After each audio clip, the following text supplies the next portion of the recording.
Reserve. The root of all our evil, it begins with the Federal Reserve. Hey, yeah, well, let's go back in time when everybody was so proud of a man. I'm Tommy Salmons. This is Year Zero. Today, I had the great pleasure of hosting a podcast with Daniel Francisco from New Jersey. Daniel is on the police commission in his town up in New Jersey, and we talk about some of the police cases that have been popularized, like Warren versus District of Columbia. We talk about conservatism and how we got fed up with being on the more conservative side of the political spectrum and what drove us to liberty, and how we can bring the battle into our court and really battle the discussion and push forward a more liberty-oriented agenda. But first, RyanBunting.com. For all of your graphic design needs, go to RyanBunting.com. Ryan Bunting is a great libertarian and a great anarcho-capitalist. He's also a great graphic designer. So go to RyanBunting.com for all of your graphic design needs. And get his book, Project Manicore. I'm working on getting together some books. I have one nearly completed. I've started 2 others, and I have a third one that I really need to look at because the first draft I know is done, but I really need to sit down with it. If you'd like to help me with my time and efforts, don't hesitate to go to TommySalmons.com, which is my Substack, and become a paid subscriber there, or go to my Patreon, which is linked into the description, and donate a few bucks every month. I have actually lowered the price as low as the sites will let me lower it, so I really can't do much more than that. Or you can go to my PayPal, and which is also linked in the description, and just donate money, once or twice or 3 times a lady, and help me out and help us get to a position where we can do more podcasting, more writing, and really spend time focusing on how to battle the culture through fiction and through the Libertarian Institute. Speaking of the Libertarian Institute, don't forget to go to the libertarianinstitute.org to check out all the great writers and all the great podcasters. Go to the libertarianinstitute.org, and if you're feeling up to donating to them too, go ahead and go to the libertarianinstitute.org/donate and get your tax-deductible donation started now. Last but not least, thank you, Tom Burton, for the music. Enjoy the show. Yes, we are. All right. I am here with Mr. Daniel Francisco. Am I saying this right? You got it, brother. Okay, I was worried I was going to fuck this up bad. I was like, man, this guy may be Italian and I'm saying it all wrong. Yeah, if it's Jersey, that's about a 50% chance of being right. Exactly. You're either Irish or Italian, as far as I know. It's funny. My parents are actually immigrants from Portugal, but Francisco as a name is actually, it dates back to the Franciscan monks in Spain. But yeah, my parents immigrated from Portugal in the early 80s, and we've been in Jersey pretty much all of my life since I was born, back in the mid 80s. Wow, that's cool. That is really cool. My wife is also an immigrant, as I revealed to you earlier on Twitter. Yeah. yeah, that was an interesting story. Yeah, the South Africa thing. Yeah, it was wild because her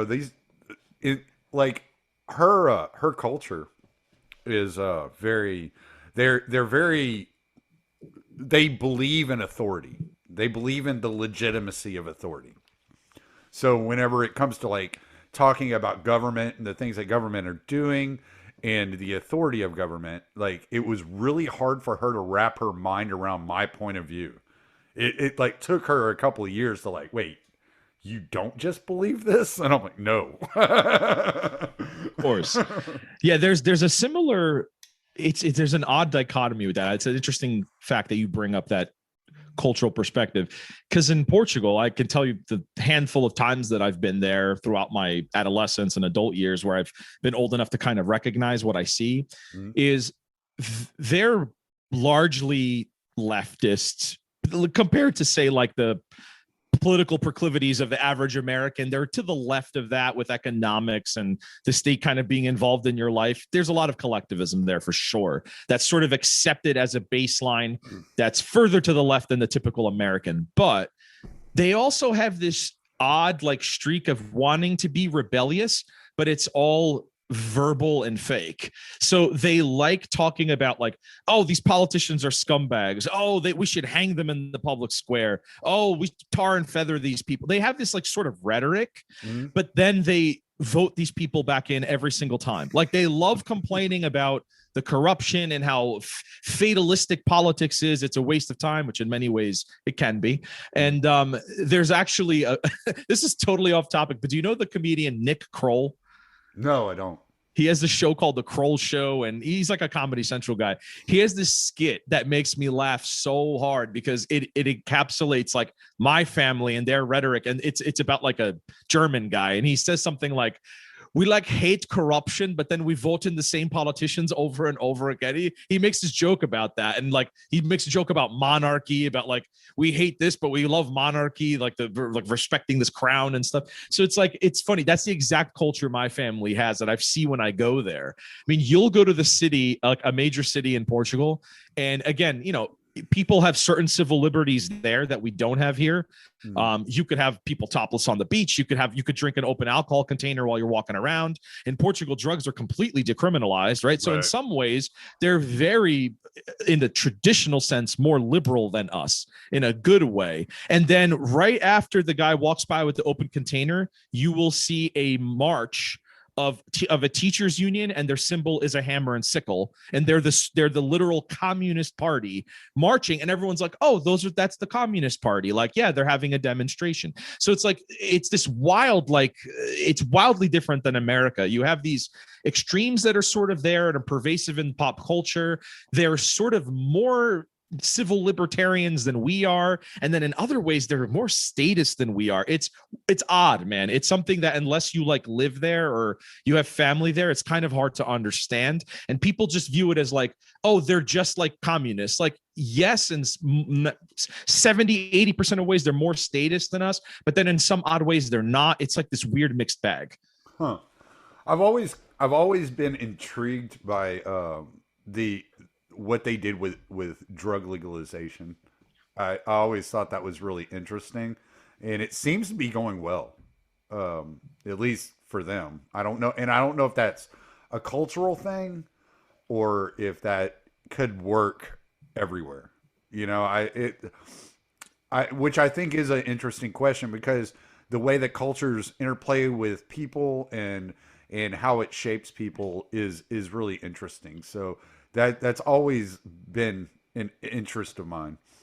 Yeah. So if you're talking about Portugal, which I'm obviously more familiar with because it's my family's background, that policy, which is now cited religiously by libertarian institutes here in the United States all day long, that decriminalization process was born from the gypsy community and a heroin epidemic, right? So there was the gypsies is like something that Americans don't really get. It's like a Borat joke, but like it's a community that exists there, and you know, they're somewhat vagrant. They kind of go from city to city. They sell products and stuff. They're like, they get pejoratively like a lot of negative things cast upon them, but there's sort of this like they're social outsiders, right, in the culture. So people sort of demonize them, and there's a lot of illicit drug use. So that's where the policies were born from.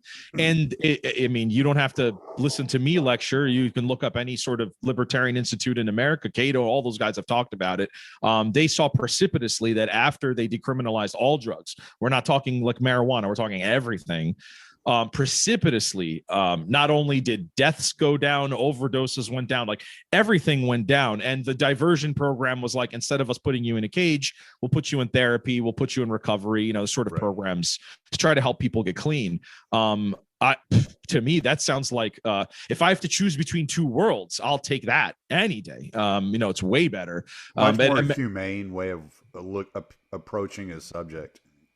100%, man. It's because I mean, I don't have to lecture your audience. They understand, this concept, but it's pervasive in some of the other countries as well to a degree, Amsterdam with their marketplace and all of that. This is what I mean. Like, people just think of Europe as being one singular amorphous like political entity that all has the same culture. In some ways, they're more free than us. It's just, I would say that overall they're not, but in some ways they are. You've got to kind of look at things through a nuanced lens. We're right. Yeah. Like, everything is, every individual regulation or law has to be looked at individually. You can't look at it as just this massive thing. Like, yeah, I agree with you there. And that's why I find that so intriguing. I know Oregon was talking about doing something similar. I don't know if they ever passed that law, but I know they were trying to pass a law to where they would have very similar, at least state laws as Portugal would. Yeah, I think they were doing was it psilocybin or mushrooms? It was more of this. What's that class? I think that was in Colorado. Maybe I'm getting it twisted. Yeah, but Oregon was actually talking about decriminalizing everything and taking all that money that they were spending on locking people up in prison and putting it into rehab facilities. It makes sense to me, man. What I'll tell you one more thing that I'll add that I think is important to note. I was actually talking about this yesterday with someone else. Another thing that's very different again, I'm going to speak to Portugal. I don't know if this is the case in all the other countries, but it is in Portugal. There is a very different way that they look upon police, right, than they do in the United States. There isn't this like police presence that we have here, like on a municipal level, where it's like every town has a police force. Like, any suburban New Jersey town, if you drive around for 5 minutes, you're going to find a cop car. Like, you're going to cross one. It's just an inevitability, right? Whereas there, it's not the case. And they have this like sort of collectivized disdain towards them. However, then when they're around them, they're like, it's so polarizing. It's so weird. They're either very openly disdainful towards them, or they're like obsequious, like the completely submissive to them. Again, I can't like qualify this with words, but it is so weird. It is so different as an American to go there and see the way people interact. Like, for example, 2000, I was there. I must have been a teenager at the time, and I went to a soccer game, like a professional soccer game. And there's a stadium, and there's police officers like on the bottom rung, and a kid like fell down. He was like climbing a gate, fell down, busted his head open, and they were like cursing the cop off, saying, what the F are you doing? Get the F over here, and like throwing shit at him because he wasn't coming up to help. And I remember thinking like, whoa, that's crazy. Like, I'd never see that happen in America. Right. Yeah. Right. Like, and so it's like, they're like, and the guy was just like looking and didn't care, like didn't come up. He's like, all right, I'll call an ambulance. And he stayed where he was. Whereas if that happened at like Giant Stadium or Yankee Stadium, it'd be like 17 security guards, 3 cops, 3 state troopers, like would all pounce on you. So it's funny. I can't give you like this one simple answer. It's just the culture is different. The way they interact with the state, the way they feel about the state, the way they justify or rebel is so nuanced and different than America. It's odd. Yeah. Well, I know we've been talking for a few minutes, but nobody still has a clue who you are. So let's get into that a little bit, and just introduce yourself, what you do, why you're on the podcast, what we're going to talk about, and like we'll roll on from there. Sure, man. I mean, I'll talk about whatever you like, but my name's Daniel Francisco. I've lived in New Jersey most of my life. Been involved in the corporate world on and off, but I've done a lot of time in the liberty movement, quote unquote, so to speak. I got my feet wet in college. I went to Rutgers University. I was largely apathetic to politics. And when I jumped in there, I was hit so hard from the progressive left that I immediately ran to like neocon right? And that's what I embraced in my youth. I was part of an organization there called the Centurion. It was the publication, but what they were famous for is they would go record professors, deans, people who were people who were like part of management in the university, and we would like ambush them and do like schemes and silly videos that were sarcastic.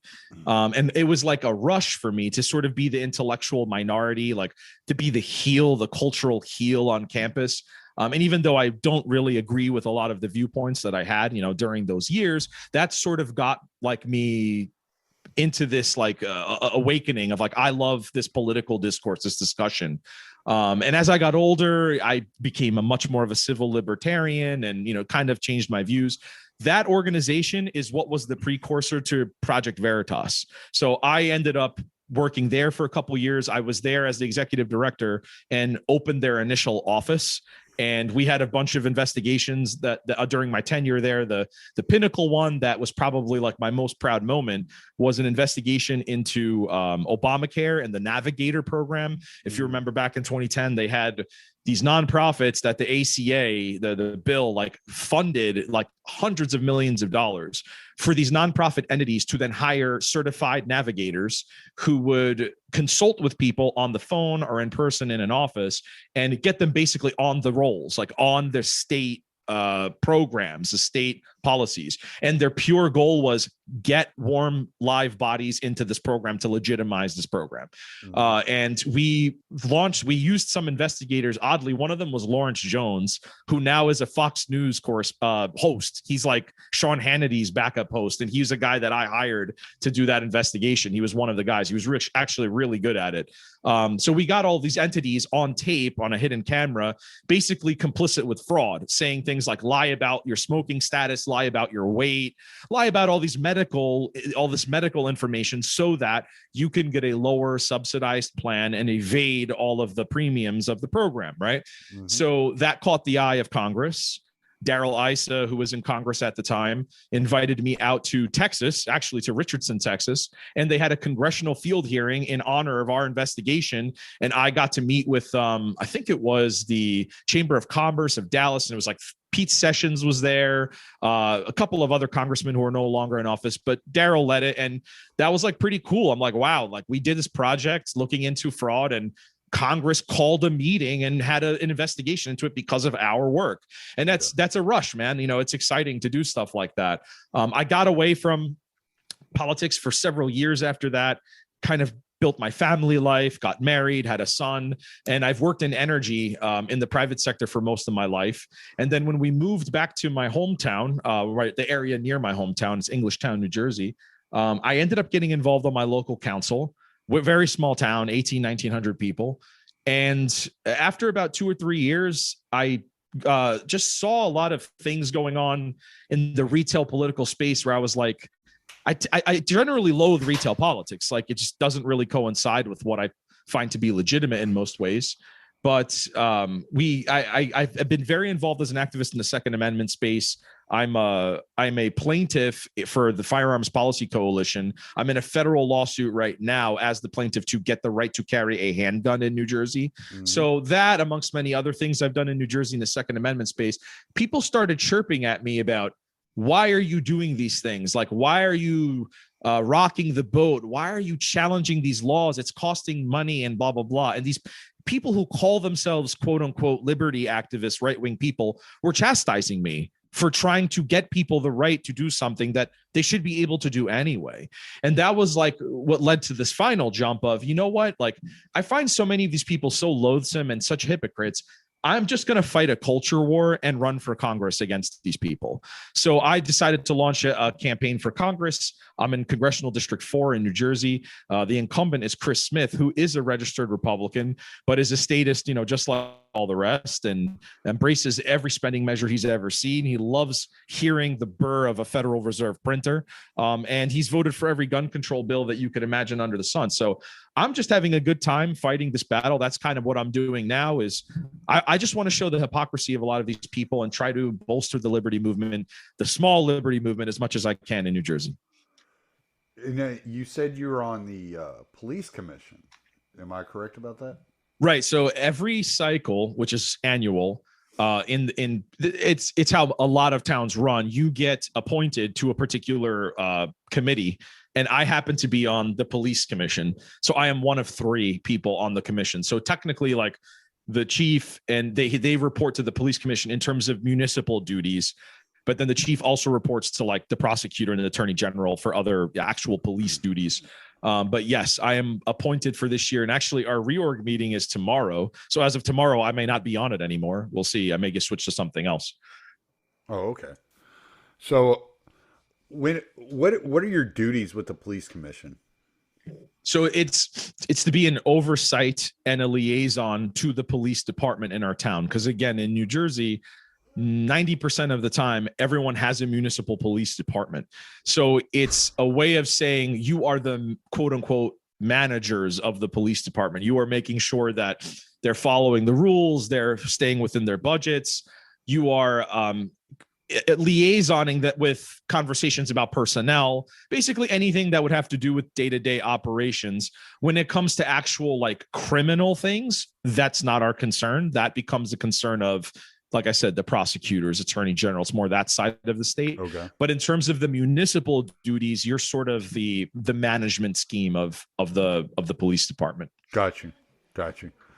Okay, so I think this might be where I was wrong whenever I read your post or your tweet. Was I was thinking whenever you were saying you were part of the police commission, I was thinking you were an actual officer. No. Right. Okay. No. So when you tweeted out that you would talk about like Warren versus District of Columbia and stuff, where were you coming from? Because maybe again, I could be completely off on my interpretation of what you were trying to say.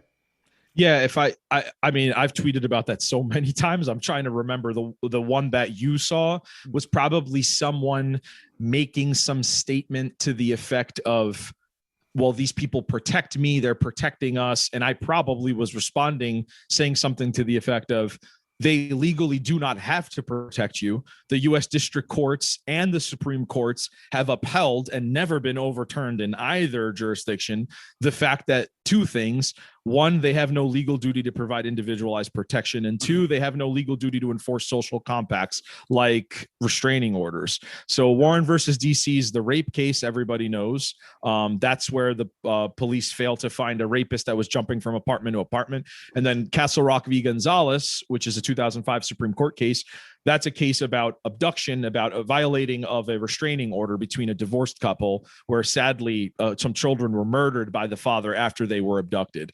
And the mother sued and actually won. And then the town appealed that up to the Supreme Court and won and overturned the local decision, which is crazy if you really think about it. Yeah. That's wild. So yeah, I was probably trying to enlighten someone who was naively asserting that the government was somehow going to be their friend and help them, and politely reminding them that they don't have any legal duty to help you whatsoever. And anything they do is at their own benevolence if they feel like it. And it's never a guarantee that you have their protection. Right. Yeah. I also think about in one of the cases that popped into my head whenever I saw your tweet, and was Joe Lozito in New York City. I don't know are you familiar with this case? I think Pete just talked to me about this one yesterday. Oh, that's right. The one in the subway. I should have scheduled this damn interview before I told Pete about you. God damn it, I knew it.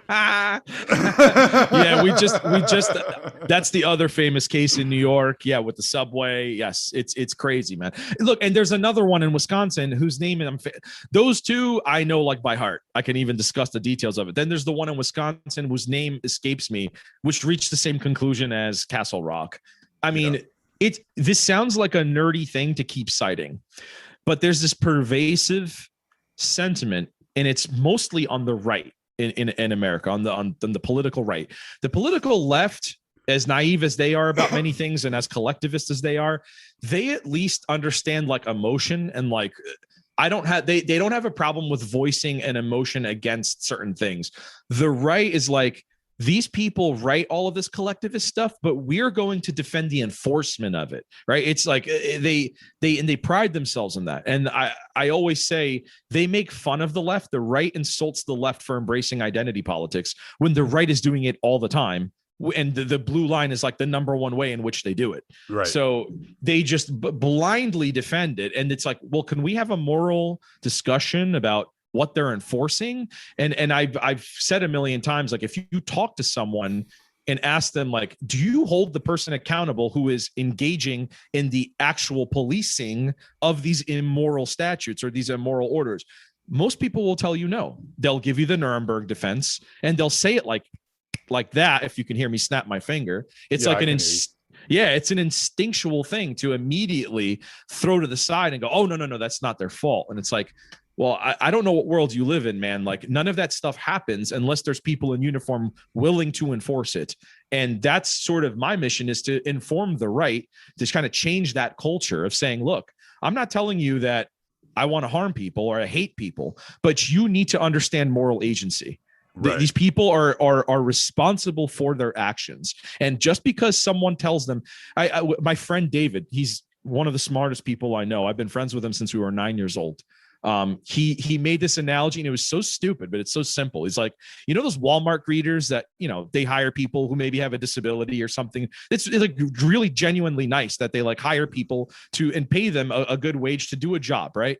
Like, imagine if you had like someone working a retail job and the boss was like, every time someone walks in, punch them in the face. And if you don't do it, I'm going to fire you.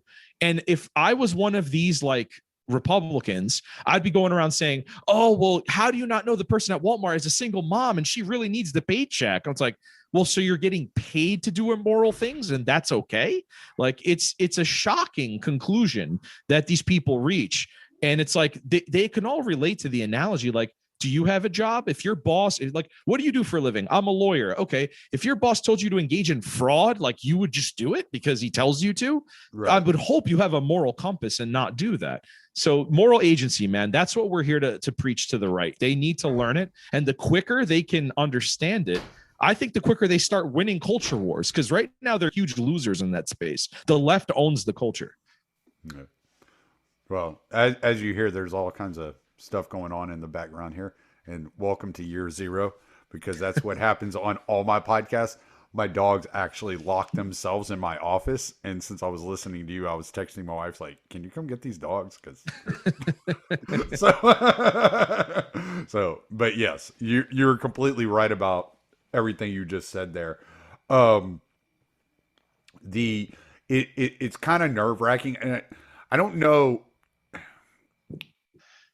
It's very easy for me to dismiss the right. It's because the right always, like you said, they're just going along. It's Michael Malice has that saying that conservatism is progressivism driving the speed limit. Yeah, I don't think a lot of people understand what he's saying there, but I watch it, and it's like, yeah, like a conservative in 2021 is trying to conserve, you know, what Barack Obama did, you know, 10 years ago. And a conservative in the year 1998 was trying to conserve what Bill Clinton did. And, you know, it's like, yeah, can we get past the New Deal? Can we like roll it back a little bit more, like, and just go look back a little bit further? Like, what are you trying to conserve? Like, and you start seeing like the conservatives are in effect the enforcement arm of socialist policy. 100%. And 100%. And it drives me crazy because the people I get along with the most, other than, well, I know libertarian gets along with another libertarian. That's just not even a thing. But no, the people that I get along with the most are really conservatives. They're the people I have the most in common with. I grew up in the South. You know, I raised chickens. I got land. I'm a blue collar guy. So it's like, yeah, like the welder down the road, like that's the guy like I'm buddies with, you know? And it's like, yeah, but y'all are stupid. Like, it's like, you're like, politically you're fucking idiotic whenever it comes to this shit. And so it's hard to have these conversations though, because as soon as you're like, well, wait, don't defend the cop that is enforcing this law that you didn't want to be passed 5 years ago. Like, don't defend him for enforcing it. The way to nullify it is to get the cops to not enforce the law. Yeah, it's so you bring up a great point. I love Michael Malice. I'm proud to say I'm a disciple of his. I think he's a fucking genius. And that phrase means a lot to me. And even in my short life, I'm only 35 years old. I can vividly remember Columbine, right? The day that Columbine happened, I remember where I was and what I was doing and the conversations. I remember the video game Mortal Kombat, right? All of these religious the evangelical right was speaking out against video games, was getting the ESRB board to start rating video games. When Columbine happened, Marilyn Manson's quote unquote, I'm doing air quotes, satanic lyrics caused this to happen, right? They were saying all, which I don't agree with any of that. But the point is, that's where the culture was for them, right? Like, let me blame all of these existential things for why we have these problems. And now let's fast forward to 2021.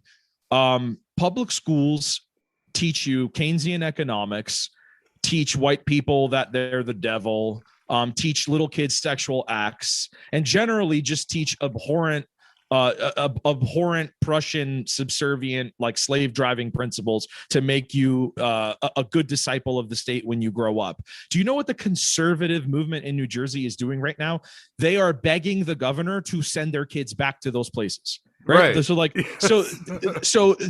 they're like, I hate everything they're doing in public schools. And then in the next breath, they're like, I want my kids to go back to school.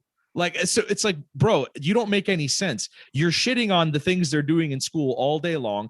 You think the mask mandates are harming your kids. They're causing suicidal ideation. You despise the culture and the politics and the economics that the schools are teaching. You complain about every single thing they do. And instead of your answer of you grabbing the culture and grabbing your child and saying, I'm going to remove my kid from this evil environment and I'm going to raise them and teach them what I want. No, they're crying that the government isn't giving them the school handout of letting their kid be in school, right? Where they will profess to you they're being harmed. So the conservative movement doesn't want to hear this. They are like losers, like they're losers in this space. And instead of creating culture, right, they whine about it and like play by the rules, so to speak. And they point to the left and go, look at all the things they're doing, how unfair they're being. Well, you can make fun of them all they want. They run you, right? Like, they're your Hollywood, they're your public education, they're your labor unions, they're your pop culture, they're everything. What are you? You know, what are you building? What communities are you driving? And that's the main issue, man. I get it. I too would sympathize with the statement of, I may culturally get along with conservatives more. They have more aligned with me from a sort of, maybe it's a moral thing, maybe it's a cultural thing. But at the end of the day, then they whine impotently about other things that they can control and they choose not to. And they embrace the state when they feel like it. Yeah, I saw a guy, he had tweeted out the other day that some book, it was the Politically Incorrect Guide to American History. And he said, according to this book, the founding fathers were conservatives. And I'm like, no, like, conservatism moves. Like, it's fluid. Like, 'cause at that point in time, the revolutionaries were fighting against those trying to conserve the monarchy. Like, so no, they weren't conservatives. And he was like, yeah, Thomas Jefferson was definitely Ibram X. Kendi. And I'm like, all right, dude, like, you're being an idiot, like, whatever. And but you talk to these people, they don't understand that conservatism today isn't even the same as what it was when I was growing up in the 90s. You know, it's like, you're not even talking about this, you're not even on the same level. You're not having the same conversations. You know, back then they were putting fucking warning labels on CDs, parental guidance and shit. Like, we're having completely different conversations here. I remember when Larry Flint was testifying in front of Congress, you know, like these things just, it's just crazy to watch it. if you talk to your average conservative today and you told them without like mentioning the word Waco or Branch Davidian, but if you told them what happened in Waco in 1993, they would be like, they would think it happened in another country. They wouldn't, or they don't know about it. Well, no, but it's not that they don't know about it. If you told the average conservative, look,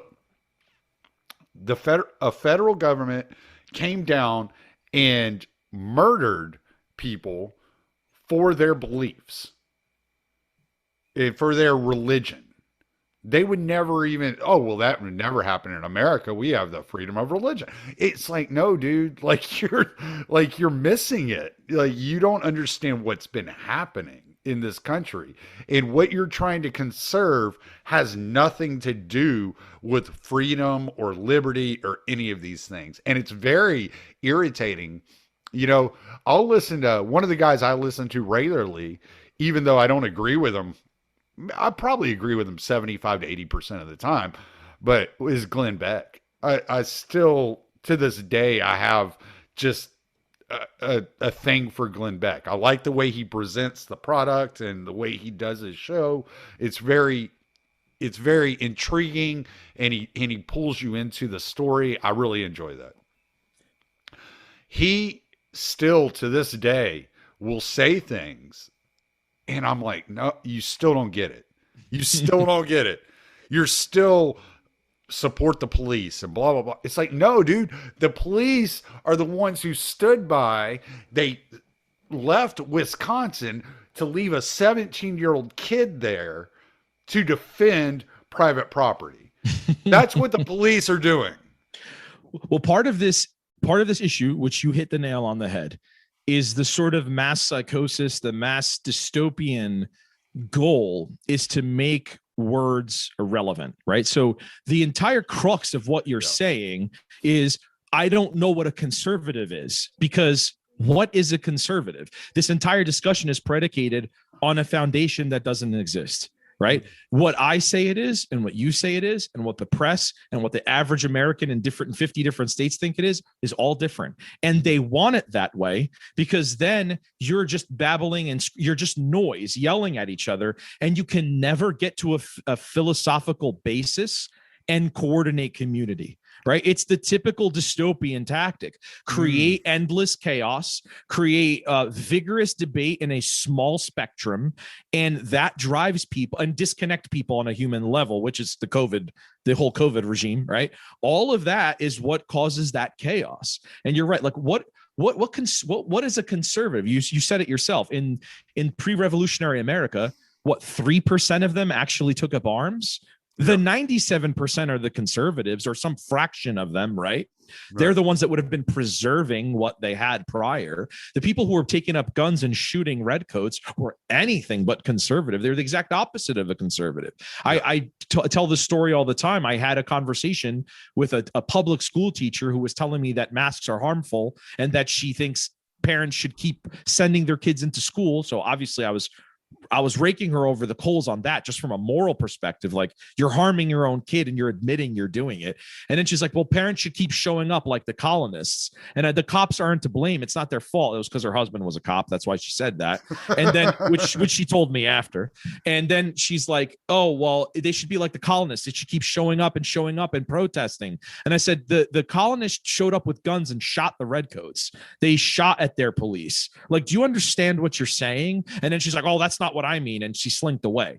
Right. So it's like, Pete, you're right, man. The reason that this debate happens and why people get so frustrated is because we don't have philosophical foundation. Like, everything is meaningless. There is no union mentally. So conversation is largely screaming into a void. And that's the main problem. Yeah. Well, we're not.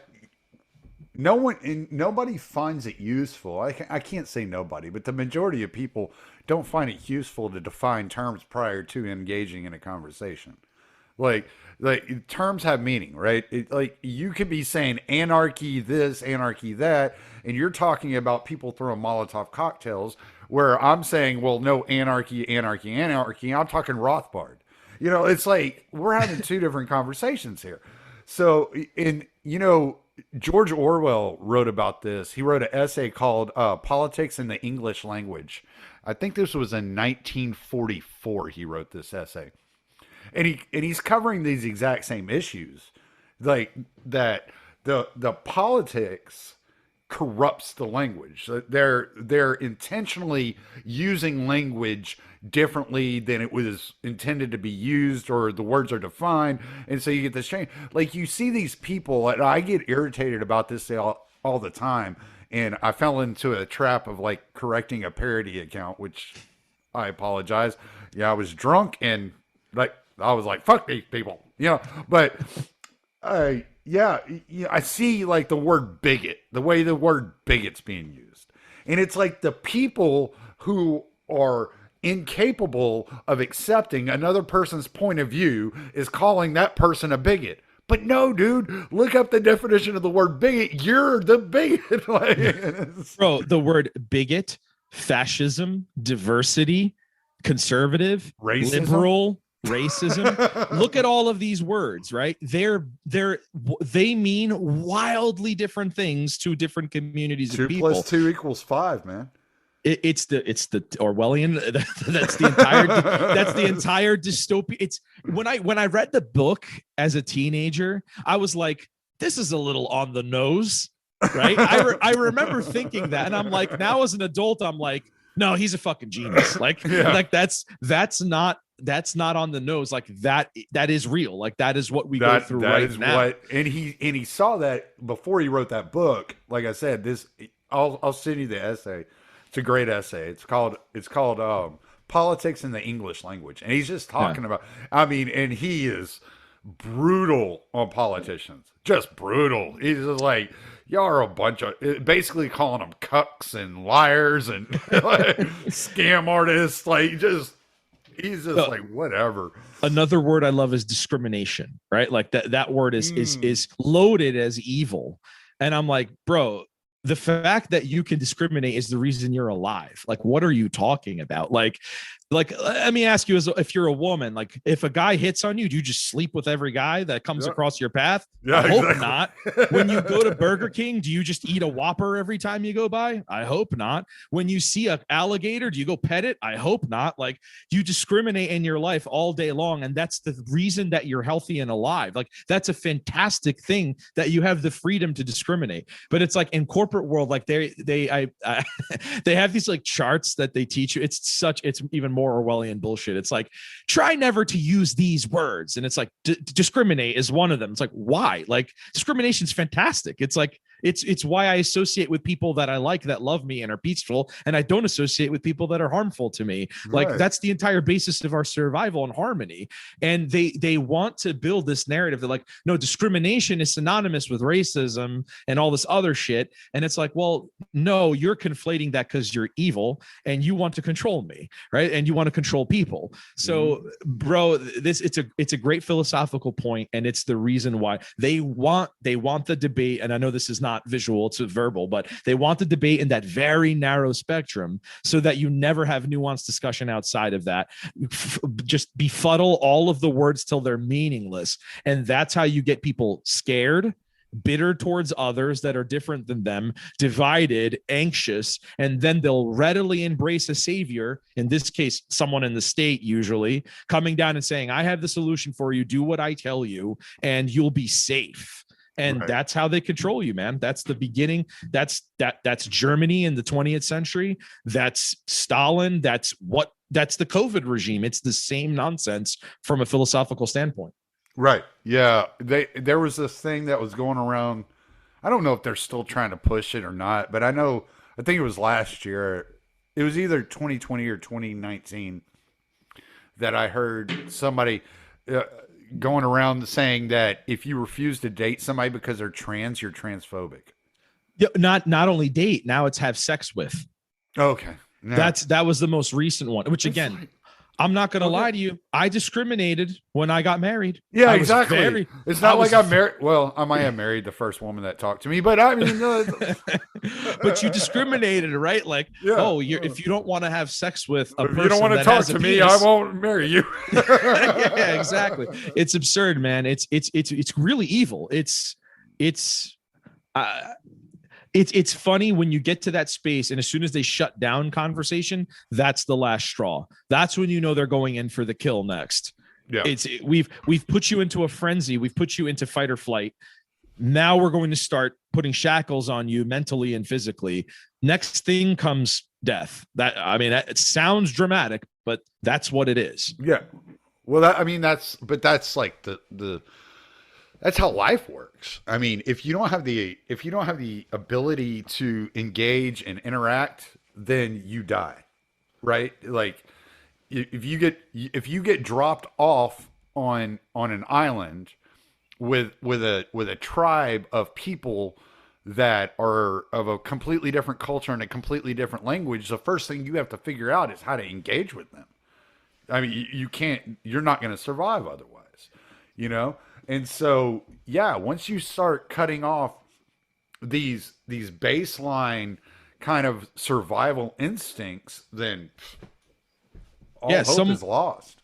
Someone chastised me on the political right a day or two ago. I think it was yesterday. When did that AOC thing happen where she was like in Florida having a margarita or something? I think it was yesterday. Yesterday, or the day before yesterday. It was recently. Long, yeah. I coincidentally, like 5 hours before that, sent out some silly tweet about, and I meant it. It wasn't like a joke. Like, I would have a drink with her and talk to her, right? Just to like understand her, tell her what I think, and just kind of drink in what her personality is, right? And her background.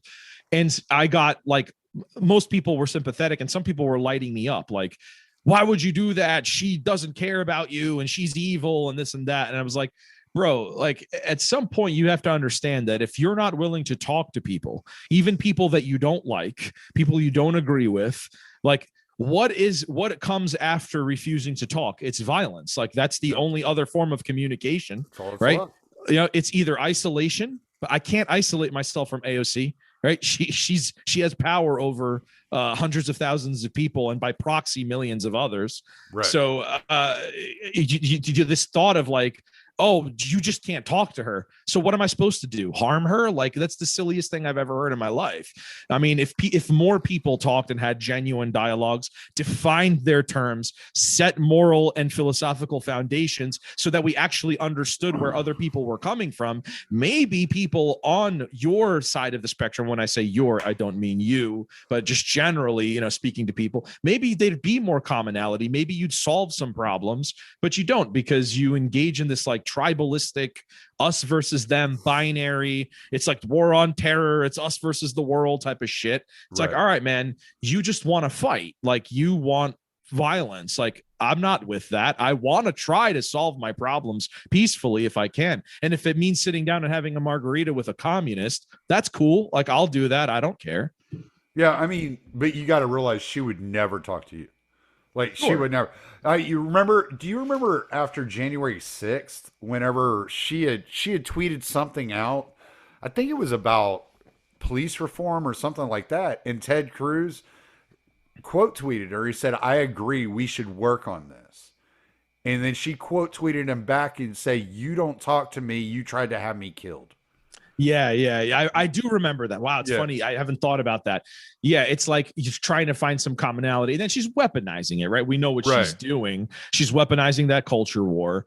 And they don't really care. I mean, that's the funny thing is we know these people are all phony, right? They don't actually believe in any of this stuff. They have tons of private security. You think these people rely on like police officers to protect them? You're absolutely nuts. And they bloviate about, oh man, like we're killing people by not having vaccine mandates and we need masks on everybody and we need testing every 5 minutes. Meanwhile, she's fucking having a drink in Miami. Like she clearly isn't worried about any of this. So yes, we know they're being duplicitous. We know they weaponize concepts. And what was her defense, which was abhorrent? She immediately went to, basically, yeah, you want to fuck me. That's why you're wrong about calling me out for being in Miami. She turned it into a sexual thing, like a fetish. Really? Thing. So it's like, I didn't see that part. Oh, it blew up, man. You know, she responded to a reporter, like the paparazzi picture, and said, look at all these sexually frustrated people. They hate LGBTQ community and they have a lot of sexual dysfunction. They should go see a therapist. Like, she's actually really smart, because that's exactly that pivot. It's that clean pivot to, I don't care about how you genuinely made a legitimate point against my hypocrisy. I'm going to weaponize my philosophical base against you with culture, right? Which is the progressive left, the collectivist left, identity left.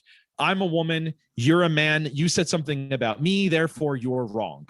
And I'm going to call you a rapist and a sadist and a sexual fetishist, whatever other nonsense, right? Which is clearly bullshit. But she knows that's effective. She's well, right. I mean, if she learned nothing else, she learned rules for radicals. Jesus, I was about to say she pulled Saul Alinsky's tactic. Yeah, but if there's nothing else she knows she knows how to weaponize the narrative, and she's really good at social media. I mean, she's a great marketer, you know. And I don't know if that's because a team that's around her, if that's just natural to her or what. But I mean, like when I watch like what she's doing, I'm like, man, like she's dangerous. Like this chick is dangerous. Because remember, she's like what, 30 or 20? She's young, yeah, she's right? Like 29, 30 years old. Yeah, something like that. Right. So she is youth, like literally. That's what she knows. She knows this is what people her age are doing. She's also smart in the sense of realizing, like, yeah, boomers are dying. Like they're not going to be around in 10, 15 years. And my generation is going to be 45 by then. And they'll all be on Twitch and Twitter and whatever other social networks are out at that point.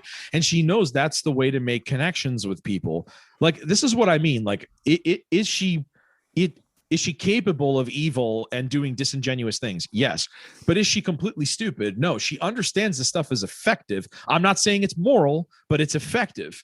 And she doesn't care, dude. It's whatever it takes to win. I don't care. That's her philosophy. Mm-hmm. And I think conservatives are stupid for dismissing her and pretending like she's irrelevant. She's not. She is pulling the Overton window fucking hard to the left, because it's the exact opposite point that you just made about conservatives, right? Going the speed limit, conservatives being the progressives of 20 years ago.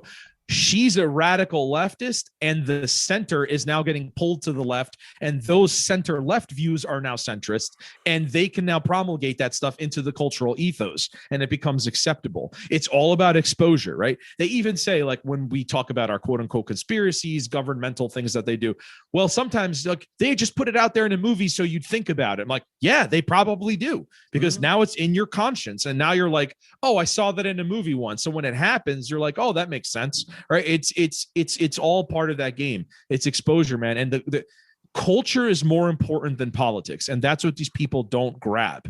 Well, and there are people, and, you know, I have friends like, I can say their names because they're all public figures. So like Buck Johnson or Tho Bishop, these guys that have kind of like left the libertarian space and moved more to the conservative space.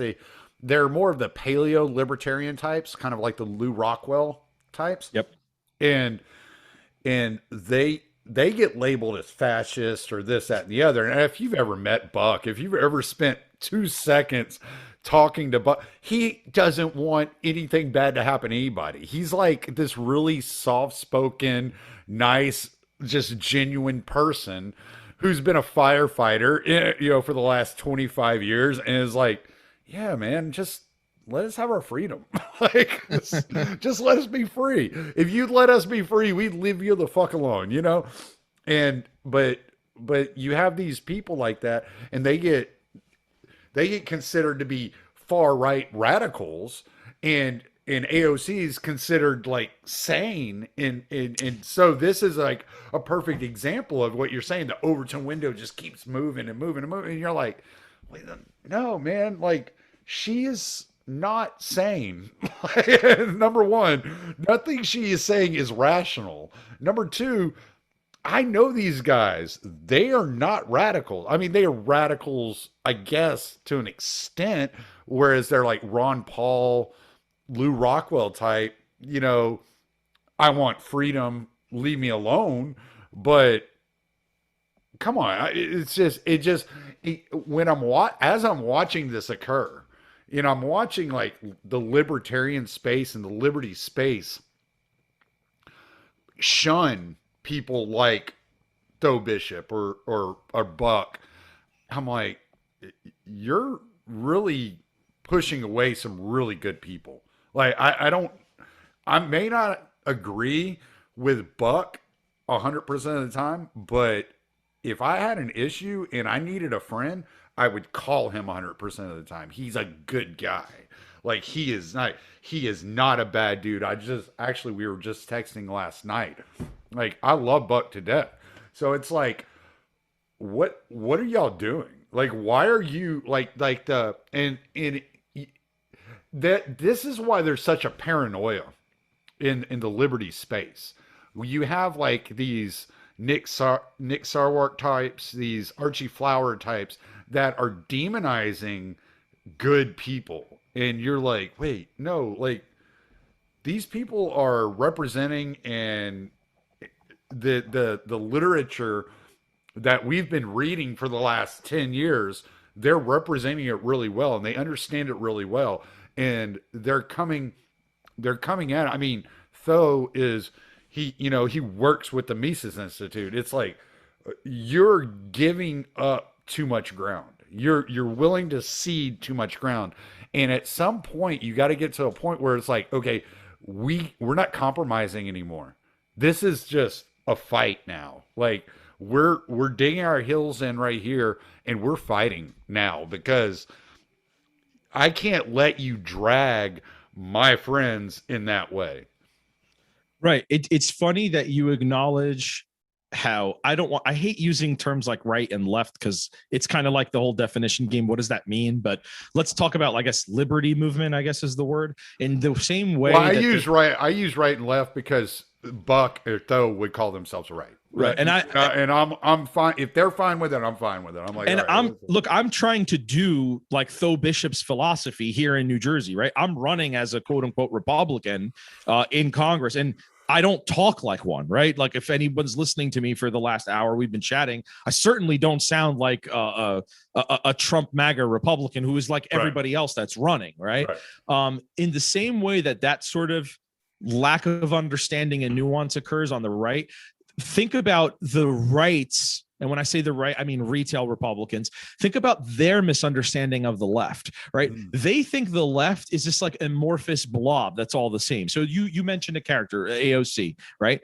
To them, AOC and Pelosi are the same entity. And it's like, do you understand they fucking hate each other? Like, look, the Chuck Schumers, the Nancy Pelosi, the corporatists who are worth 8-9 figures, love war, never met a war they haven't voted for or love to start, and are generally like, we like our power, we want to keep it, we really don't give a shit on what we stand for, we just want to stay here in power and make all this money. And then you have AOCs who are like actually radically leftist progressive, and she's an ideologue and doesn't like, she's not part of that at all. They loathe her. They actually hate her because to their hegemony, she's a threat.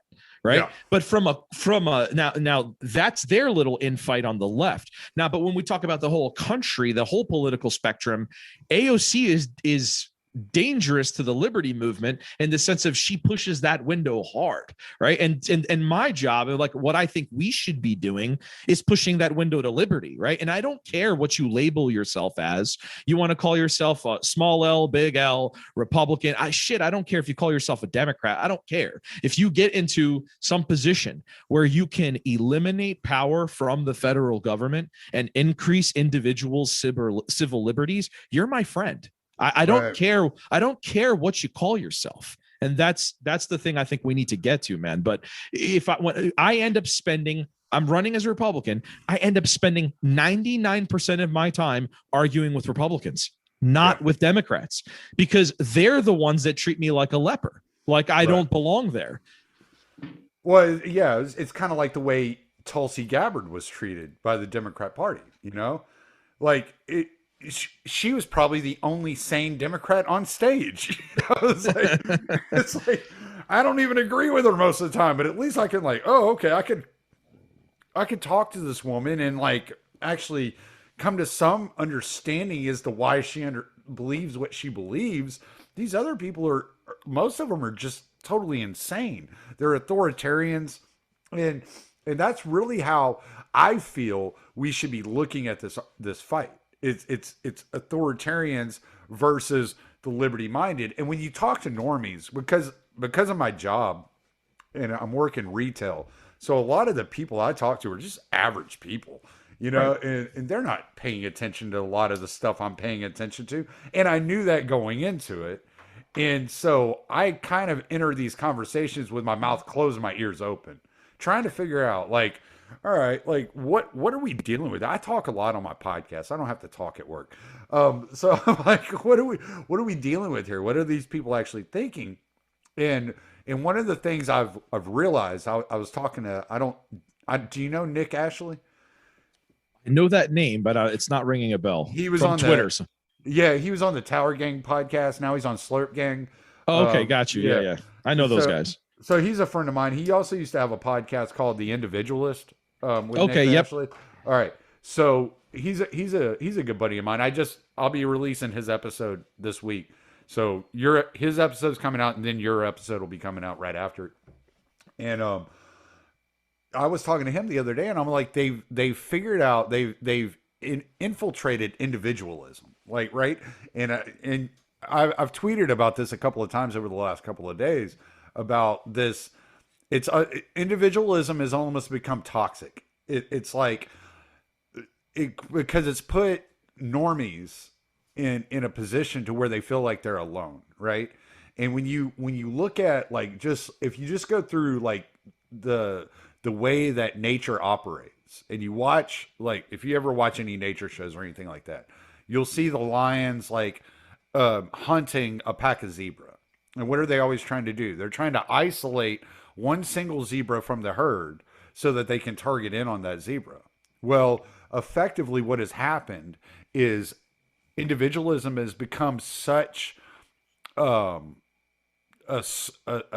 kind of like this whole thing in America, to where each and every person feels completely isolated from the rest of the citizenry by design. Right. And that's what I'm saying. And my whole point is this all started with the destruction of the family, and that the destruction of the family was the worst thing that ever happened in America.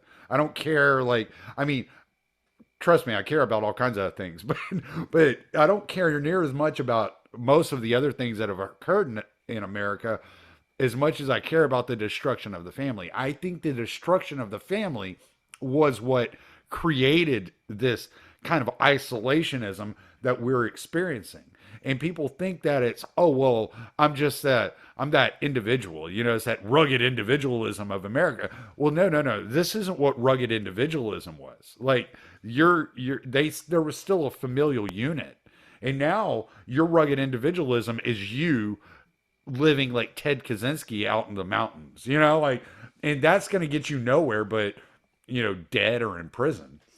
Yeah, man, it's the classic book from Hillary Clinton, right? It takes a village, right? That's the whole mantra to get you into that collectivist mindset. And ironically, like the progressive left feigns this affection and defense of the downtrodden underdogs, the minority, right? Because minority seems to imply like the small number, the victim, the underdog, right?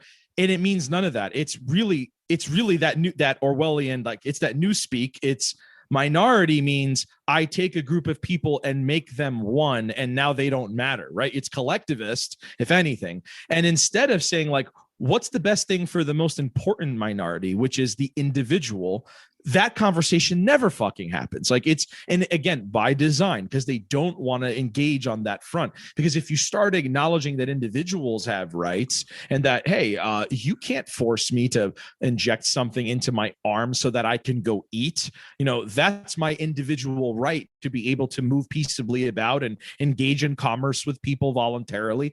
And they structure that as, no, that's a selfish thing. You need to think collectively. We are a team. It takes a village to do all of this. So you're right, man. It's total bullshit. They invert that whole paradigm and make you seem like you're selfish for implying that you have individual liberties, while they feign being the God send white knights of quote unquote, underrepresented people, minorities. Again, these words are meaningless now. They're vague and whatever, but it's a fantastic psychological move that they engage in. Yes. Yeah. And you use the perfect word there too. It's inversion. And I was talking to my mom about this earlier about inversions. And I was like, it's not an opposite. It's an inversion. It's different than the opposite. It's taking what you already recognize as being the truth and giving it a different end. Like right. You're utilizing the same means for a different end. And by doing that, you're completely perverting and corrupting this whole thing. And so you have to be really careful whenever you're watching these people. And it breeds paranoia, right?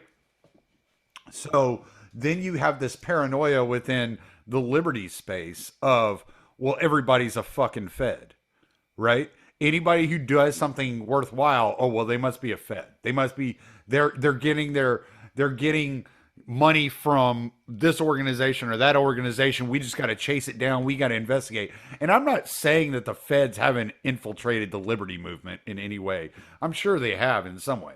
But ever since I've gotten involved in podcasting, I've heard Alex Jones is a Fed, Joe Rogan is a Fed, Dave Smith is a Fed, this person's a Fed, that person's a Fed, blah, blah, blah. And it's like, okay, calm down. like maybe it's possible. I'm not saying it's beyond the realm of possibility that these things exist. I'm saying you can't just because something is good doesn't mean it's too good to be true. Like that's two different stories we're having a conversation about, because next thing you know, like Ron Paul's a Fed, and it's like, all right, where does this whole Fed thing stop? And when are we just going to take a win? Learn how to take a win. And we're dealing with this constantly, and I'm watching it and I'm like, okay, I can kind of see this. I can kind of see that. Let's see if the detractors get audited or not. Right.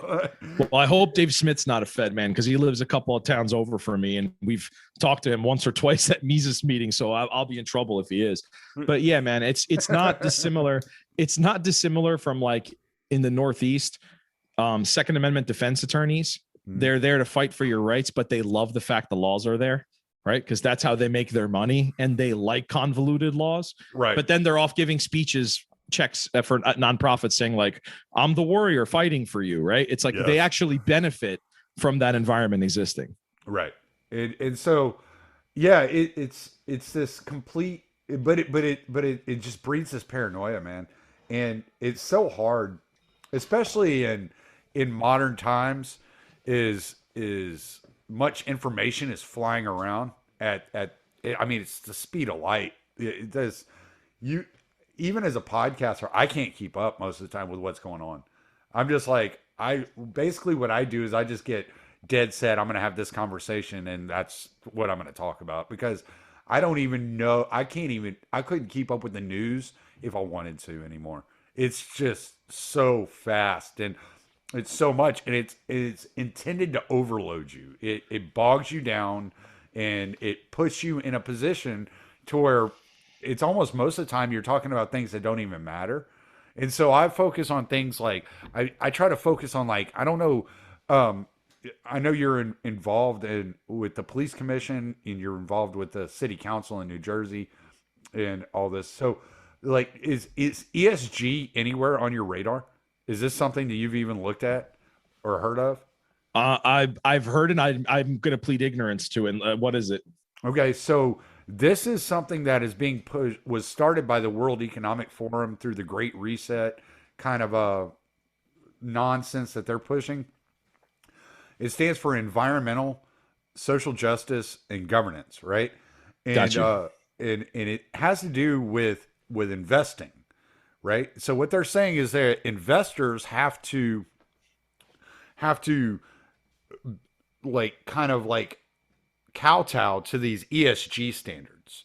And so the more like you have a score, it's kind of like a social credit score based upon how you react to the environment, how you're engaging with social justice, like if you have minorities on the board and yada yada yada, and then how you are actually dealing with the governance that's coming down from the government.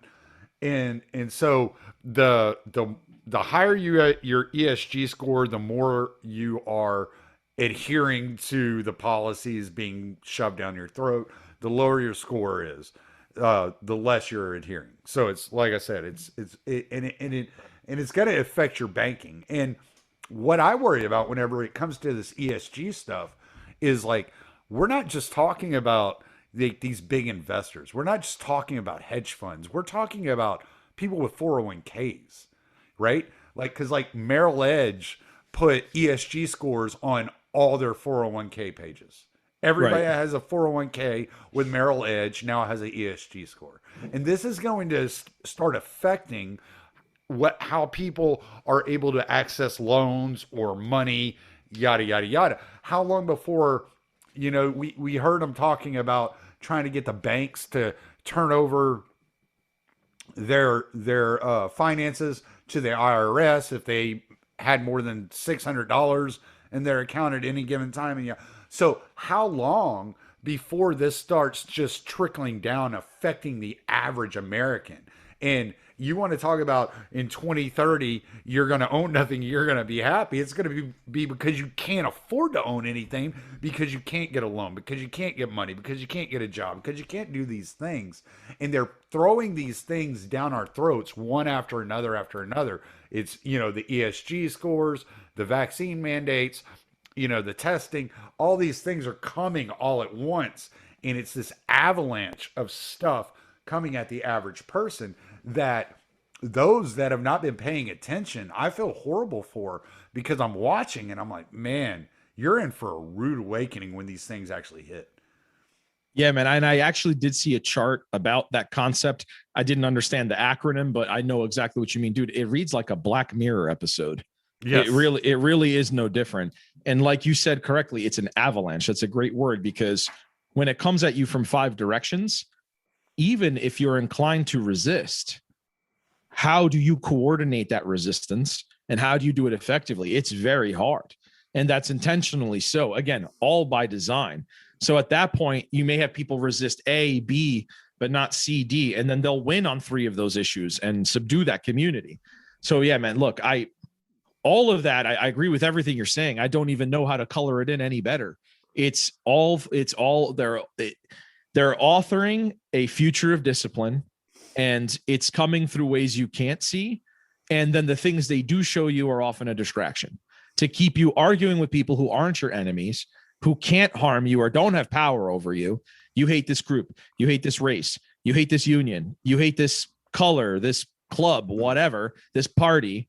Meanwhile, the forces of discipline are behind the curtain, and they're there to control you inevitably. Dude, it is frightening. It's frightening to think. Well, let me ask you this, man, because I always ask people, it's like, when did you have that light bulb moment where you started believing in like, oh yeah, this is all intent, this is all design? And there's like a certain point before that where it's blissful ignorance, where you just think, oh yeah, it's politics, whatever. At what point is it that you go, holy shit, like I'm actually frightened? It's no longer incompetence.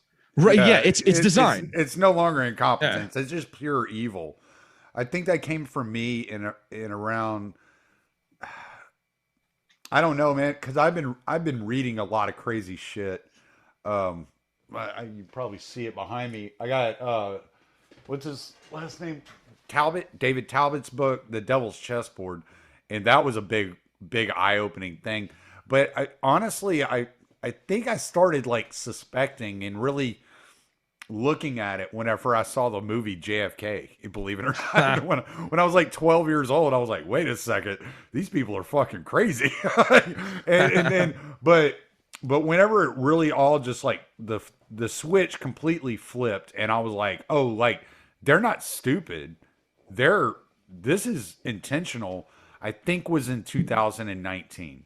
And that's whenever I started looking into agorism, and really looking at, homesteading and off the grid type stuff, and like trying to figure out like how could I set my life up in a situation where no matter what happens around me, I can survive. And so it's probably 2019 where really all of it came together in my head. But I've been dabbling in this stuff for a long time and really like picking up threads here and there. Yeah, my timeline's not dissimilar from that, because I remember 10 years ago, like 2012, them talking about like Agenda 21, right? All that kind of stuff. And I remember looking at those people and saying, all right, you're a little excited, right? And the reason is not because I thought the basis of their skepticism was wrong. I always ascribed it to incompetence, right? Like you said, it's like, well, look at the DMV. It sucks. Well, it's a behavioral thing, right? They have no incentive to give a shit to help me quickly. Look at those people. They're not geniuses. Like clearly they couldn't, hurt me or whatever. It's just this general malaise and incompetence and inefficiency, right? And I always chalked it up to that. And then as I really, I would say my 30s, man, because I'm 35. I'd say really the last like 5 years, maybe 6-7 years was where I'm like, no, these people are right. Like this, there's intent behind this. This is not an accident. And it seeps through non-political ways. Like I said, it seeps through culture. A lot of these ideas are like, it's not AOC telling you it. It's corporations telling you it. It's your public schools telling you it. Like that's not politics. That's cultural deception. And there's design behind that. It's intentional. Some of it they may not understand it, right? Like I fully believe there's companies, and I know as I work in the corporate world, they'll put up a gay flag and do pronouns and stuff, and they really don't give a shit, right? They just know, oh, we do this. It's good for business. They think we're cool, right? And we make money. Do I really think every business is doing that because they are genuinely like fighting for that cause? No. But then I do believe, some of them actually understand that this is part of a larger culture war. And so some of it is just they're useful idiots. But 100% now, man, it's kind of hard. Like you mentioned Waco. Like, how can you genuinely look at that situation, read it, read the accounts, watch the videos? Let's make this even more basic. David Chipman, right? Mm-hmm. Let's say you know nothing about Waco. You just know some disturbance happened. A building was burned down, right? You don't know who the people are. You don't know the characters. You just know what the end result was. Okay. If I see a man holding like a fucking rifle and proudly standing in front of smoldering corpses, if I knew nothing else about that situation, I'd probably think that guy was the asshole, right? Like, because regardless, if you thought it was just to go in there and barbecue these people alive, including women and children, you wouldn't be posing in front of it at the end, right? So it's like, to me, it's like, how can you look at these situations? I could forgive you if you're young and you're distracted. There's other things going on in your life. Once you're 30, 40, 50 years old, and you look at these scenarios that the government engages in, and like you said earlier, like a half hour ago, oh, that religious persecution would never happen here. It's like, at some point, if you're still repeating those mantras, you're not thinking, man. Like, you're not awake. Like, how can you look at a situation like that? When have you ever seen someone kill someone and then spike the football over them? Like, yeah, look at me, man. I did this. And then that man almost became the ATF director. Almost. He was this close to being the director of an entire federal bureaucracy that would have gone around in every urban neighborhood in America, not only killing more people, but then funneling weapons to narco syndicates, funneling weapons to foreign, rebels and stuff like that, which they engage in all the time. And it's like, I can't believe, like, not only did they do that 30 years ago, 20 years ago, then they're going to give that guy power. So it's like, I'm with you, man. I don't know how a functioning, thinking adult can look at this stuff and then just go, I think I know why. It's because confronting that idea is painful. And you almost like don't want to admit that you might have not understood that malice, right? That design is there. It's almost like you're the idiot for believing the fairy tale, right? It's like who wants to be the last kid to admit that Santa Claus wasn't real, right? You're going to be the dope, right? So yeah. I don't know if it's that. I don't know what you think about that. 15,000 hours of government schooling is a hell of a drug. That's what I think about it. That's the other thing I said. I never learned about that stuff in school. I never learned and that's no, political. They just teach you that they're right, that the government's right, and that this is how it functions, and it's doing the right thing, and it's all for you. You know, it's all for your good. It's kind of like the way the conservatives look at the police, right? Well, they're here to protect and serve. Yeah, but what are they protecting and serving? They're protecting and serving the interests of the politicians. Right. So they'll teach you about Martin Luther King, right, and what he did, but then they don't teach you that when his house killed him. Right. They don't teach you the files they had on him, all the blackmail. They don't teach you that a black man, him namely, and many others, tried to get a carry permit, and the Alabama sheriff said, "No, fuck you. You don't get to have a gun permit." And then how did he die? He got shot, right? So it's like, oh, guess who kept that man from being able to protect himself? The police. They're the ones who disarmed that black man. And the government school's not going to teach you that the government disarmed him or that they meddled in his life personally and put him in danger. No, they don't teach you. They teach you the rosy shit. They don't teach you about Waco or Ruby Ridge or any of these other atrocities that go on. And instead, you learn all these distractions like, well, what's your pronouns? And your dad's pretty racist. Tell us how your parents are ignorant and blah, blah, blah. It's like you said, replacing the family with the state. Your mommy and daddy are now the government, right? And where did this begin? You could point to so many things in history, the Great Society in the 60s.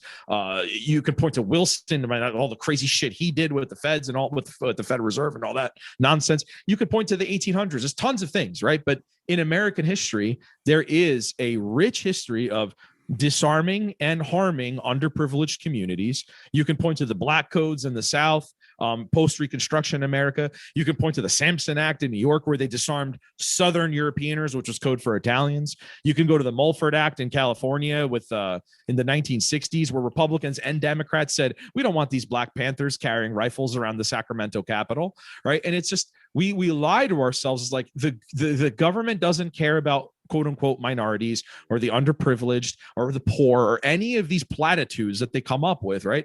They just want power and they want to consolidate more of it in their hands. As long as they had more power than they did the day before, they won. That's what they want. Yes. Yeah. And, I mean, one thing that all of us have to realize is we were all there where these guys, and I see a lot of people that mock people that are just starting to wake up to this stuff and like, quote unquote, getting red pilled here recently. Yeah. And people mock them for being late to the party. And it's like, no, dude, welcome them. Cause you were there and somebody was there before you. And that person that was there before you educated you and welcomed you in. They didn't mock you. They didn't ridicule you for being wrong for a year. If somebody just now is figuring out at the beginning of 2022 that, oh, this whole COVID shit, it's all bullshit in the way that they're fucking, at least the way they're handling it. Yeah, there's a fucking disease or virus that's going around, but the way that they're dealing with it is bullshit. If they're just starting to figure that out, good. Yes, we want them. They're an ally because how long was it? I started listening to Scott Horton, and thankfully I'm friends with him, and we were texting earlier. I love Scott. Scott's a great guy. And I consider him one of my best friends, and we'll sit there and I listened to him from 2016 to 2019. And I thought, oh, the government is evil overseas and they're incompetent abroad. It wasn't until 2019. I was like, wait. No, these motherfuckers are just straight evil. Right. Like both. They're doing it. Yeah. It's the same people. They're doing it intentionally. This is their goal. And so, but for 3 years, I was fucking completely oblivious to the fact that it wasn't incompetence at home. It was the same evil that they were carrying out in fucking Yemen. Yeah, absolutely. Dude, Scott is an absolute gem. I mean, that dude, we got to meet him at the new NJLP headquarters. He gave a speech. I want to say it was the same day, one of the days Dave Smith was there too. But that dude like showed up and he is so nice to everyone, so down to earth, will start opening up to you and talking to you like he's known you for years. But you know what he is to me? He's intimidating because he's a fucking genius. Dude, He's fucking brilliant. dude, this guy is a fucking encyclopedia. And I don't have that depth that he has, nowhere near it, but I like revel in being able to listen to Scott because he is just a wealth of information. He's a great guy. Yeah, I love Scott. He's one of the nicest guys I've ever met in my life, and he's full of fucking knowledge. My first 2 interviews, actually, when I started my podcast, was Pete and Scott. so I really had to figure out how to keep up really fast. Yeah, man. This goes back to what you said about shitting on people when they wake up, right? And it's like, no, I want to be with people who are smarter than me, who can open doors for me intellectually, right? Like I gravitate to those people, right? I have zero problem admitting that I'm inferior to Scott Horton in understanding foreign policy and inferior to several other people in whatever their level of expertise is. And I want to be around those people. I want to be humbled. I want one of them in a conversation like this to go, hey, you got this wrong. It's actually this. And when they correct me, I thank them. I'm like, thank you. Now I'm not going to make a fool of myself the next time. And hopefully I could convert the next person to the correct ideology. Right. Exactly. So it's like, yeah, I loathe people who are exclusionary. And that's a big, you said it before. It's a big problem in the liberty movement. It's all about who was there first and who's going to get the views and we know that game in the liberty world. But to me, man, I don't care about like I said, I don't care about the labels. I don't care about any of that stuff. I've seen all the hate for people like Tho because they're operating within a certain party. Man, I'm operating within that party, not by any choice. It's by the circumstance of that's who's in power where I live, right? And if it was the inverse, I'd probably be playing on the other side. I don't really care, right? But it is what it is. And look, it's that old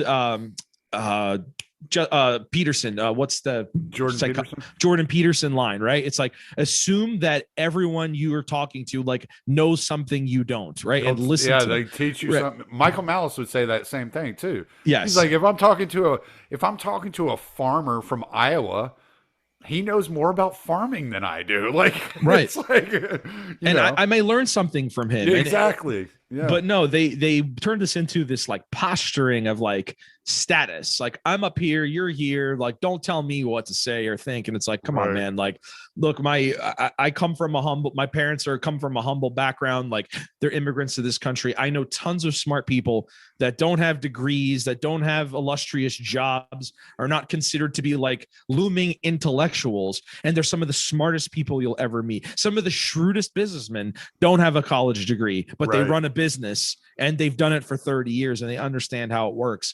And I pride in being able to meet. I was going to use the word, a diversity of people. And I thought, oh shit, that sounds racial. Fucking leftist. that word has been raped. Like, it means nothing now.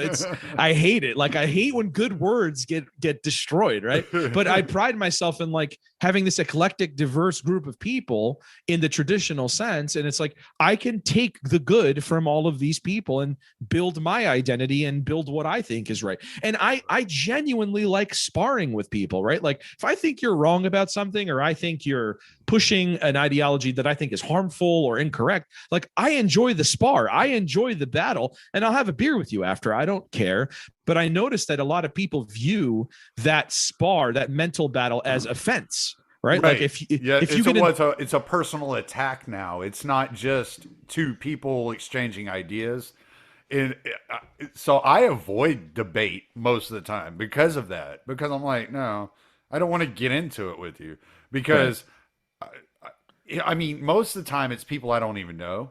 So it's like, it's not even worth my time. I'm talking friendly people. Like, I'm not talking like randoms on Twitter. I'm talking like people you know in life, right? But I've gotten to the point where even with friends, I avoid it. Got you. Because people like people are so attached to their ideas anymore. It's something new. Like, there are people I will debate with, but then a lot of people I will just, all right, whatever, if that's what you think, I don't care. And just go on about my business, because people have gotten so attached to their ideas, you can't even challenge an idea anymore without them feeling you're challenging their manhood.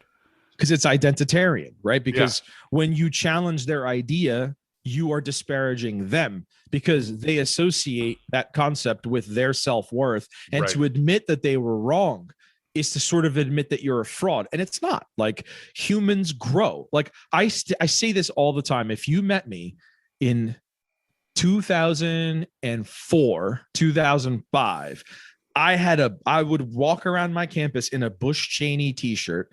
I was like, when the leftists at that time, who were correct, and I was arguing with them, had these flags with like Halliburton and Raytheon and talking about them killing, the military industrial complex. When they were talking about this, I was making fun of them, calling them dirty hippies, right? I'm not ashamed to say, like, I was wrong. Like, right. I believed in that stuff when I was a kid. And now I think that stuff is abhorrent. Right. And there's a sort of like shame in that you can't admit that you grew. Right. Like, do people not recognize, like, did you do stupid shit when you were a teenager? Yeah. Everyone did dumb stuff.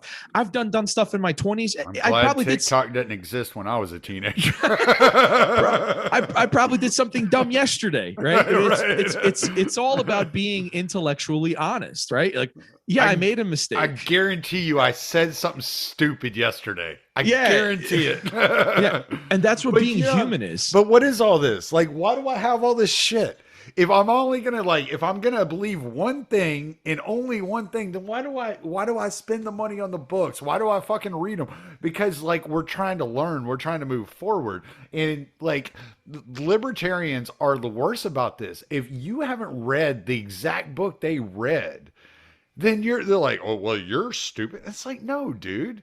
I met a guy the other day. I was on a podcast the other night on this round table with my buddy Drew, the Clean Libertarian podcast. I've interviewed with him before. Oh, I love Drew's great such dude, sweet guy, man. And he's had such a.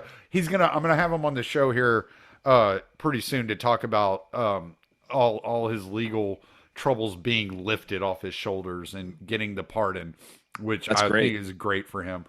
But we're talking, and I bring up the book. There's a book up there called Ordinary Men, right? And it's this, like, what it is, it's a psychological breakdown of how, like, your average, like, mechanics and cops and this, that, and the other become Nazis and are murdering, millions of Jews. And I bring it up on the show, and one of the guys on the show goes, I just started that book. It's really good. It's on my nightstand right now. Now, if I were your typical libertarian, I'd be like, you hadn't read it yet? But, like, no. I was like, yeah, it's a fucking great book, man. Like, get in touch with me when you finish it. We'll talk about it. It's a great fucking book. Everybody should read it, I think. But yeah, it's implying that humans are robots, which is the entire thing we were saying before. They don't have agency for themselves. They're not allowed to change. Right. They're not allowed to react. Your answer is back the blue, build the wall, whatever. That's the right. Then whatever tropes on the left. You're not allowed to. You know what it is? I used to make emo was big when I was in high school. Emo music. Yep. It's like, you haven't heard of this band. I found it first. Jinkos? Jankos was like middle school, I think, for me. Oh, okay. We couldn't afford them, so I didn't have them. But I didn't have them because I didn't like them. I was like, what the fuck's that gay ass shit? Yeah, my dad was like, you look like an idiot. Like, you're not wearing that shit. You look like you're wearing a parachute. Yeah, my dad didn't like that stuff. Yeah, no. I wore Levi's and metal t-shirts. That was my thing. But as you were saying, emo, I'm sorry.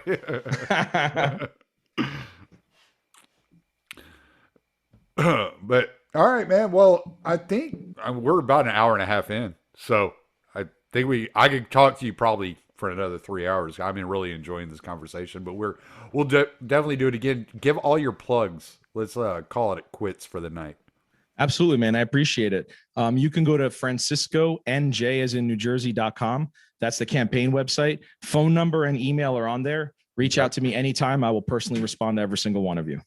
And I appreciate you having me on, Hen. I had a blast chatting with you. Yeah, man, this was fun. And I'll also link your Twitter account as well, so that people can find you on Twitter and follow you around. Awesome, man. That's great. I appreciate it. And I'll be back anytime you'll have me. I had a lot of fun. Badass, dude. Yeah, we'll definitely do it again. Just you might have to tap me on the shoulder, because like even some of my best friends like Mike Meharry, I'm like really horrible. I keep telling them I'm gonna have you on more than once a year, and I only have them on once a year. So it's I'm a shithead when it comes to that shit. Awesome, man. I appreciate it. Cool, dude. Well, this was fun. I'm gonna stop the recording now. If you're gonna play, scam, pick and choose, well, it's a game that was made for you to lose.